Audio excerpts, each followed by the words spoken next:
El Señor sostiene mi vida. Dios es mi auxilio. El Señor sostiene mi vida.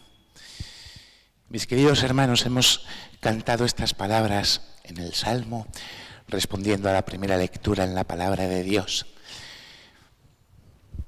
Yo pensaba desde ayer que quizás estas palabras deban resumir lo que ha de ser la vida de un cristiano. La certeza, la conciencia cierta de que el Señor sostiene mi vida. Y creo además que debemos aprender, porque esto hay que aprenderlo, uno no nace aprendiéndolo, uno no nace sabiéndolo, lo tiene que aprender. Hay que aprender a descansar en esta certeza.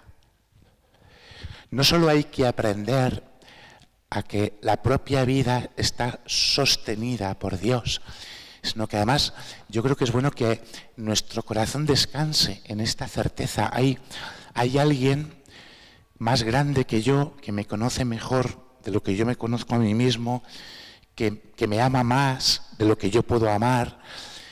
Ese alguien se manifiesta en mi vida con la pretensión de sostenerla y por lo tanto de guiarla, de iluminarla.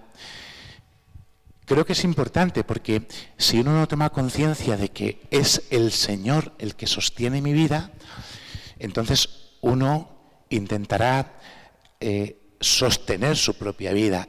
Es imposible. Es imposible. No podemos sostener nuestra propia vida, se nos va de las manos. No podemos controlarla. Hay tantas cosas que nos afectan y que no dependen de nosotros que uno no puede tenerlo todo bajo control. Y entonces, cuando uno experimenta que la vida se te va de las manos, como que surge la necesidad interior de reconocer que alguien más grande realmente me puede sostener. Fijaros, creo que el Señor nos puede enseñar esto a lo largo de la vida entera, porque nos cuesta aprenderlo, por lo menos a mí, ¿no? Y de alguna forma descubres cómo Dios te va regalando hacer experiencia de esto, ¿no? Muchos ya sabéis que hace 3 días tuve un accidente de tráfico con el coche. Y entonces uno se da cuenta de hasta qué punto la vida te puede cambiar en 2 segundos. No depende de ti. Alguien que te quiere te sostiene. Es importante porque si no aprendemos a descansar en esta certeza, entonces viviremos angustiados y agobiados por pretender sostener nosotros mismos nuestra vida que se nos va. Y entonces uno al final pues corre el peligro de vivir enfadado porque las cosas no salen como uno quiere, porque las cosas no salen como uno ha planeado, porque esto no es como yo quiero en el momento en el que yo lo quiero. Un acontecimiento concreto en un día concreto te hace recordar que la vida no depende de ti. Y al mismo tiempo te hace descubrir o redescubrir que es realmente hermoso que mi vida esté sostenida por alguien que me ama más. Entonces, yo entiendo, hermanos, que este ejercicio no es nada fácil, a mí me cuesta un montón, porque tiene una serie de implicaciones. Poder reconocer que nuestra vida está sostenida por Dios implica muchas cosas. Implica hacer un acto de fe, de confianza. Implica tener la libertad, porque hace falta ser libre, para poner la vida en manos de Dios. Sin importarme que pueda pasar esto o que pueda pasar aquello, con la única certeza de saber que Dios no se equivoca nunca, aunque haya cosas objetivamente que me cuesta entender, que me cuesta asimilar, que me cuesta vivir, aunque haya cosas a las que yo me rebelo. Esto nos pasa a todos, somos humanos y por lo tanto somos débiles. Los que sois padres, pues lo sabéis muy bien, vuestros hijos no entienden muchas veces las cosas que les decís. Y entonces, a veces se rebelan, patalean, se enfadan, ¿verdad? Fijaros que hoy el Señor, al final del Evangelio, nos ponía el ejemplo de un niño. Cogió el Señor a un niño, lo puso en medio y dijo: el que acoge a un niño como este en mi nombre, me acoge a mí. ¿Por qué nos pone el Señor el ejemplo de un niño? Porque los niños son transparentes, no exigen pruebas y cuando no entienden algo, a lo mejor patalean y a lo mejor se rebelan. Pero un niño no juzga a sus padres. Un niño no hace un juicio sobre su padre o sobre su madre, o sobre sus hermanos, sobre sus amigos. No, su corazón tiene una pureza que le ayuda a reconocer algo que va mucho más allá, que es el amor. Y saber que su vida no depende de sí mismo, sino de otro. A nosotros el Señor nos invita a recorrer como este camino de humildad.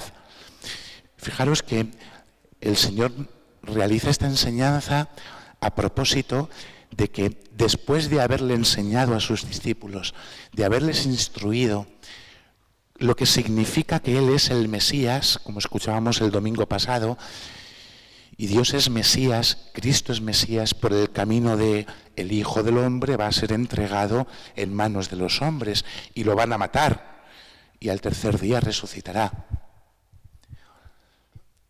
Es como si los discípulos no se hubieran enterado de nada y andaban discutiendo por el camino quién de ellos era el más importante. Hermanos, a nosotros nos puede pasar lo mismo, Y a lo mejor venimos a la parroquia y venimos a la Eucaristía y a lo mejor salimos por esa puerta sin acordarnos de lo que el Señor nos ha enseñado y nos ponemos a discutir con otros de si mi vida es más importante que la de este o que la de aquel. Todavía no hemos entendido que para Dios ya somos importantes, que a Dios le importo, que a Dios le importo hasta el punto de que el Señor ha entregado a su Hijo por mí, que el Hijo de Dios, el justo por excelencia, se ha jugado la vida por amor a mí, para darme a mí una esperanza. En el fondo, en el Señor, en Jesús, encontramos el mayor ejemplo de lo que significa que la vida debe estar sostenida por un Padre que me quiere, aunque consienta y permita que tenga que abrazar el sufrimiento y las dificultades en mi propia vida, como Jesús abrazó la cruz. Acechemos al justo, decía el libro de la sabiduría. Acechemos al justo, porque nos resulta fastidioso, porque es muy bonito decir que Jesús era bueno, que Jesús hacía el bien y que Jesús es amor. Es verdad, y lo sabemos, pero a veces nos cuesta reparar en esto, que Jesús le resultaba fastidioso a mucha gente. ¿Por qué? Pues porque tenía las cosas claras. Claro, nos resulta fastidioso, nos echa en cara la educación que hemos recibido y queremos vivir. Y encima nos recrimina las faltas que cometemos contra la ley. Esto se cumple en el Señor. Lo vamos a someter a muerte, porque según dice Dios lo va a salvar. Oye, vaya, se lo salvó. Vamos a comprobar cómo es su muerte, para ver si es verdad lo que Él dice. Nosotros tenemos que aprender a aceptar esto, hermanos, en nuestro interior. Nuestra vida depende de Dios. Nuestra vida no depende del reconocimiento que otros hacen de mí. Nuestra vida no depende de lo bueno que soy o de los aplausos que recibo. Bastante tenemos con la conferencia episcopal que se pone de perfil ante tantas cosas porque andan preocupaditos de lo que puedan pensar de ellos. Pues eso no es ser cristiano. Un cristiano le resulta fastidioso al mundo en el que vive. ¿Por qué? Porque vive según Dios, porque vive la voluntad de Dios, porque tiene la libertad de recriminar lo que está mal. Se puede hacer con caridad, pero lo que está mal hay que decirlo. Si no, uno acaba ajustando sus criterios a los criterios del mundo. Y los criterios de un cristiano son los del Evangelio. Entonces no podemos vivir el Evangelio sin la certeza de saber que es el Señor el que me sostiene, el que me acompaña, el que me guía. Fijaros, creo que mi vida la sostenga Dios, en última instancia, se verá cuando se vea cómo vivimos nuestra propia muerte.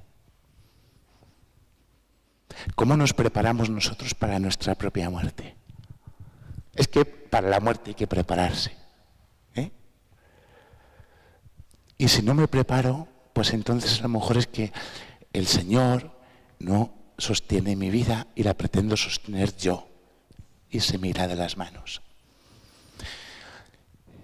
Yo siempre podré recordar con muchísimo agradecimiento la muerte de mi abuela materna, ¿no? Cuando mi abuela se murió, una certeza recorrió la vida de toda mi familia entera, ¿no? Y todos pudieron reconocer de una forma o de otra que se había preparado para morir. A veces uno aprende más en la muerte que en la vida. Antes de ayer fui al hospital a darle la unción a un señor que se estaba muriendo y que se ha muerto esta mañana. Y fui al hospital a darle la unción, a rezar. Estaba allí una de sus hijas. Y entonces yo rezaba con la hija. A mí me dejó muy sobrecogido cómo la hija de este hombre, con fe, entregaba a su propio padre en las manos de Dios. No se resistió a la muerte de su padre. Le entregó. ¿Cuánta falta nos hace a nosotros poner en manos de Dios nuestra vida?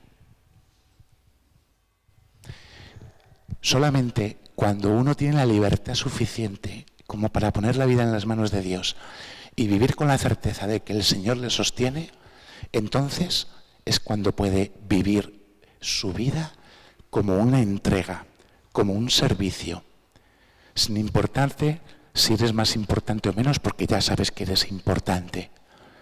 Ya sabes lo que vales para Dios, porque el Señor te lo demuestra sosteniéndote, amándote, iluminándote, guiándote, concediendo lo que Él sabe que tú necesitas. Porque ya nos decía el apóstol Santiago, pides y no recibes porque pides mal. Nos podríamos pasar la vida entera pidiéndole cosas a Dios y rebotándonos porque a lo mejor Dios no me concede lo que yo quiero. Y por eso hay que preguntarse, ¿mi querer se ajusta al querer de Dios? ¿Mi voluntad se ajusta a la voluntad de Dios? Porque eso solo es posible si uno primero se abandona hasta el punto de decir, Señor, tú tienes que sostener mi vida y no yo. Y esto al final nos da una libertad interior enorme, porque nos hace vivir todas las cosas de manera distinta. Nos hace vivir sin miedo. Nos hace vivir confiando en la providencia de Dios. Nos ayuda a aceptar la palabra del Señor que me dice, al Hijo del Hombre lo van a matar. Y si el Señor lo van a matar, es porque lo van a matar por mí y por amor a mí. Pues nosotros, quizás es el momento en el que por amor al Señor también nos dejemos arrebatar la vida en el sentido de no querer controlarla yo, sino dejarle al Señor que la sostenga a su modo y a su manera. Porque Él sabe más, conoce más, porque Él tiene un plan de salvación para mí, porque Él es el que rige el destino de mi propia historia, y porque sé y puedo tener la certeza de que ¿quién hay como Dios? Nadie se le puede comparar. Amén.